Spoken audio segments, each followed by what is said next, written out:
Hello, everybody. I am so excited to be joined by our next guest, the extremely talented Emma Lamontagne. Emma, how are you today? I'm good. How are you, Keith? Not too bad, not too bad at all. It is a pleasure meeting you. It's a pleasure having you here. Now, before we get started, I don't usually do this, but I'm going to read something, and this is on your YouTube page, and I thought it was very sweet. So I thought, you know what? Let's have a little chat about it. Okay, so here it goes. Hi there. My name is Emma, and I'm very tall. I say this because I often encounter the whole, wow, you're so much taller than I thought you'd be. I make pretty good music, but I was gifted with this model height, and everyone wants to talk about it. Imagine if I pointed out how short some people are. Anyways, this will stay up until someone tells me to change it. LOL. Can't wait to take the show on the road soon. Here's to the friends we make along the way. Love that. Now, here's the thing. So the Cracker Jack team over here at Witty Whittier Enterprises, I will tell you, from what I understand, you're 6'1", if you know, and I that's all am. that's all well and good. But what I want to lean into is you're funny. So to me, I can help you rewrite this bio because we need to put in there how exceptionally funny you are. And having seen like multiple clips of yours, I think that when people are going to see a performance live, of course they're gonna hear the music, and we'll get into that. But I think also the comedy is like a bonus, like it's a two for one. But before we get into all that, let's bring it back a little bit. Tell me how you got involved as a performer, how you found your passion, because I'd love to hear that. Yeah, I mean, both of my parents didn't have music growing up, so that was something they wanted to ensure that me and my brother had the opportunity to do. So I was in piano lessons from a toddler, and then I had vocal lessons, and eventually I just started writing poetry, and I met a vocal teacher who just said, "Why don't you take your poems and put them to song?" And very quickly after that, I won a competition with a festival in Ottawa that got me a record deal. And from then on, I've just been working in the industry. I was 16 at the time. So it's just kind of been like out of my control, a little bit of the universe telling me this is what we want you to do. Excellent, excellent. And you are going to be performing at the Meridian Theatre at Centrepointe, April the 10th. And Yes. this is your first like solo headlining show? Yeah, so I've done little festival headline stuff, but I've never actually headlined my own show. I don't quite know why.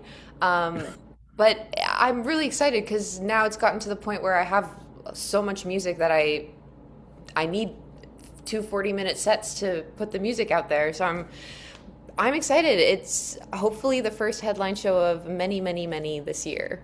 Oh, I have no doubt. I have no doubt. I'm very excited for you, sincerely. I love to see people succeed. I love to see people pursue their passions, and I like to see nice things happen to nice people. So I think this is wonderful. Now, when I look at some of your music or listen to some of your music, I look at the title and then I listen to it. I want to talk about Monster-in-Law. Now, I don't believe that you're married. Otherwise, I would wonder why you're chasing Shane Pinto as hard as you are. We'll get into that later.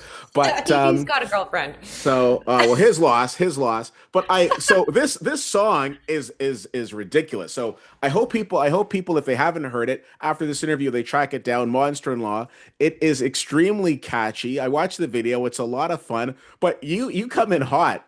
You're a bitch. Like that's the very first line. So talk to me about the inspiration for your music. Like where do you draw for something like Monster-in-Law? Like where do you draw like the inspiration for that from? Because again, it's not it's you're very talented, and I feel like, and not to be in any way, shape, or form disrespectful, I feel like you're this incredible hidden gem that now is going to, that is really about to pop off. So I'm very excited for you. But anyways, the question is, where did the inspiration for Monster-in-Law come from?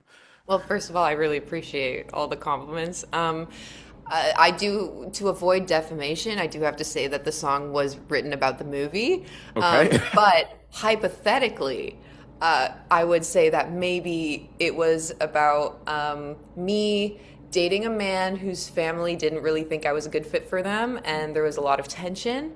Okay. And there was a whole confrontation one night where it really came out that I was not welcome. And I was in Toronto at the time. The next day, I had a writing session with one of my best friends, Josh Bogert. I told him everything that was happening. I was crying. And then he had a guitar in his hands and he just went, "You're a bitch." And then we went with it. That song was never supposed to come out. Yeah. And Oh. it just worked out that way. I even played it for the person I wrote it about. Look, she's a wonderful person. There was a lot that went on, Mhm. but it's just one of those things where I'm like, well, I got a great song out of it, and I hope there's no bad blood. That's amazing. That's amazing. And again, I started off by talking about how incredibly funny I think you are. A lot of people have apprehensions and stage fright, and they don't like being in front of people. Was that always, was it for yourself? You're very natural in front of a group of people. At least you seem to be. Has that always been the case, or is that something that you had to grow into? That's a great question. I definitely grew into it. So I've always like felt very natural on stage, but it took years of me just figuring out how I want to be. And also surrounding myself, or do not disturb this.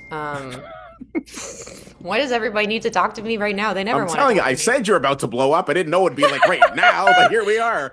We're blowing up my phone at Yeah. least. But yeah, it just happened. I've always been a talker on stage, like just wanting not even to tell like, oh, this is what my song's about. Like just this is what I've got going on. You guys want to get into that? And I just the more that I grew up and became an adult, the more that I just naturally want to share who I am, because I think it's very freeing when I see somebody in any capacity doing what they love in an authentic way, and it just makes me feel much more comfortable.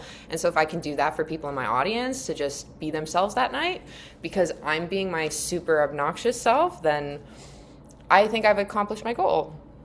I love it. One of my favorite artists, Chantel Kreviatsek. I've seen her perform multiple times, and one of the things that I think about when we go to all these different concerts and shows, 90% of the time it's like insert name of city here. It's great to be in Ottawa and the da da da. But I like these personal moments, and some people might not like them. To each their own. I love them because I think it lends a level of authenticity to the performance, and you can hear the music, you can hear it at home, you can hear it on like any streaming service, what have you. But to have that personal interaction, I think Yeah. it's fun. I think it's what makes it a show.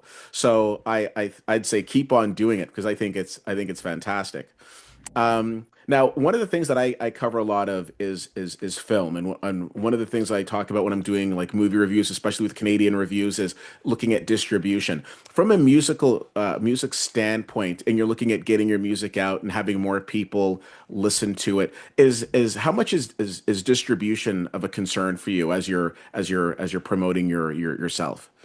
Yeah, definitely. I mean, with the way how things are today in terms of the industry and social media, it's very much a volume game. So even if I'm not releasing that much, I'm just trying to remind people that there are shows and that there's music online. Hmm. Um, and as I scale the music, then certain distribution factors will come in and I'll pick up a bigger team, hopefully. And I need people on my team. I just like it. Social media is just one of those things that I've learned to have fun with at the end of the day.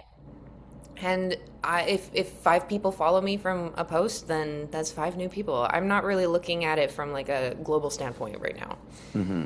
Hmm. I think a lot of times people get wrapped up in the quote unquote, how many followers do you have? And I know that that's something that I've seen, time and time again. I'm always more interested in like the quality. And to say that when I look at your stuff, like not only, do you have like m music videos, but you've got like some audio acoustic things there. You've got some stuff like with you hanging out with your friends. Like it's a lot of fun, right? And it's very enjoyable. You're very likable. I don't know if I'm the first person that's told you that on Friday the 13th, but here we are. But it's very easy to root for you. So as you get ready to take the stage, the lights come down, you come out, I'm sure a guitar in hand. What are you looking forward to on the 10th? I think it's just getting to show people like what I can really do, and how I do deserve to be in that position as a headliner now.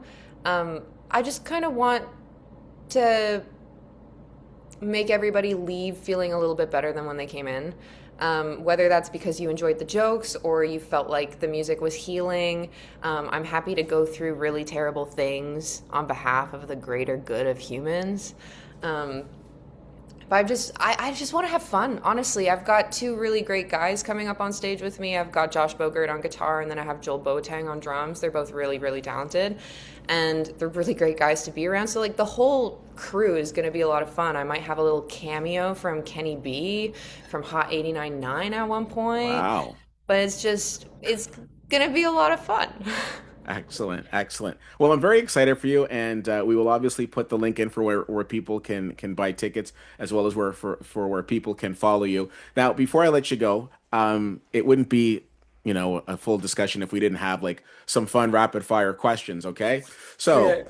the first question of rapid fire is always, what's your favorite movie of all time? And if you can't think of one, I will gladly accept the top three.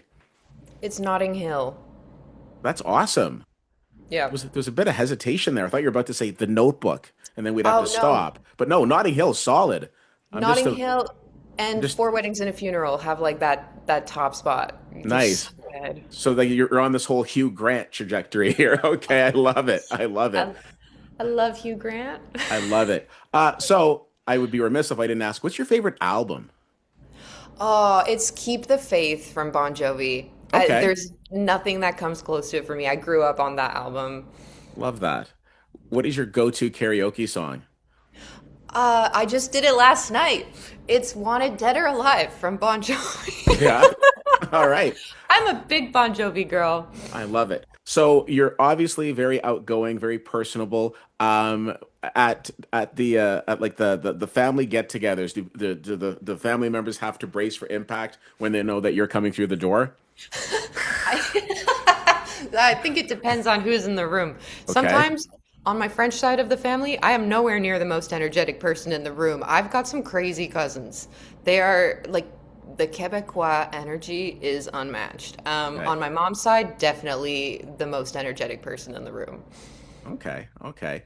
Now I've seen interviews before where people have referred to your last name as like the mountain, right? So with that in mind, when is the last time you dined at the Red Stick? I've never dined at the Red Stick. Ever? No, I And might now. and by the Red Stick, of course, I'm referring to Baton Rouge.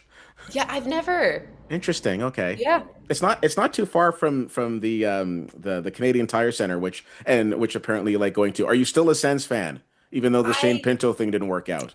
I know. Poor me.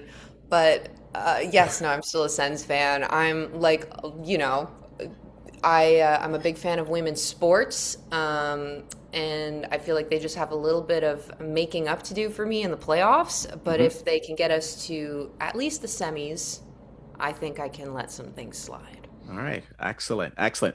Last word to you for all of the Emma Lamontagne fans out there.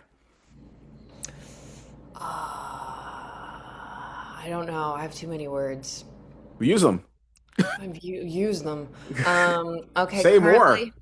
currently, so I love to play shows. I love comedy. Most of the comedy that I do is stuff that I've said to my friends, and then I'm like, "Ha, that got a big laugh. Let me just write that down." And then also, I'm single, so I am on the market. That's important, but also I don't love being approached. So I'm in a very interesting place mentally.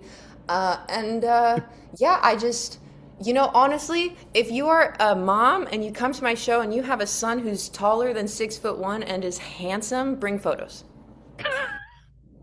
All right, all right. What better way to end it? I'm sincerely excited for your show. I wish you all the best with it. I'm hoping we get to chat more in the future. This has been a lot of fun. Emma Lamontagne, we will again drop information for where people can get tickets to see your show April the 10th at the Meridian Theatre at Centrepointe, as well as where they can follow and support you. Thanks so much for taking the time to chat with me today. I really appreciate it. Oh, thank you so much, Keith. This was a great interview. Great questions. You're so wonderful to talk to. Thanks. You take care.